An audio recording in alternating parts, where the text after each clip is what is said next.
শতরূপে সারদা বই থেকে পাঠ। এবারের বিষয় নিবেদিতার ধ্রুব মন্দির, পরবর্তী এবং শেষ অংশ। শেষোক্ত কথাগুলি নিবেদিতায় লেখেন 2রা সেপ্টেম্বর 1903 তারিখের চিঠিতে। তার অনেক আগে সারদা দেবীর সঙ্গে প্রথম পরিচয়ের অল্পদিন পরে 22শে মে 1898 তারিখের চিঠিতে তাঁর বিষয়ে বিস্তারিত বিবরণ দিয়ে শেষে লেখেন, তিনি অনাড়ম্বর সহজতম সাজে পরম শক্তিময়ী মহত্তমা এক নারী। দুই পত্যের মধ্যে ব্যবধান কিছু বেশি 5 বছর। এই সময়ের মধ্যে নিবেদিতা সারদা দেবী সম্পর্কে ওয়ান অব দ্য গ্রেটেস্ট থেকে দি গ্রেটেস্ট এই ধারণায় পৌঁছে গেছেন। পত্রের সাক্ষ্য তাই বলে।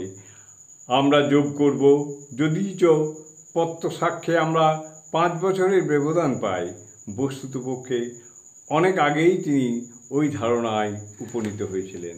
জয় মা, জয় মা। জননীং শারদাং দেবীং রামকৃষ্ণং জগদ্গুরুং পাদপদ্মে তয়ো শ্রিত্বা প্রণমামি মুহুর্মুহুঃ।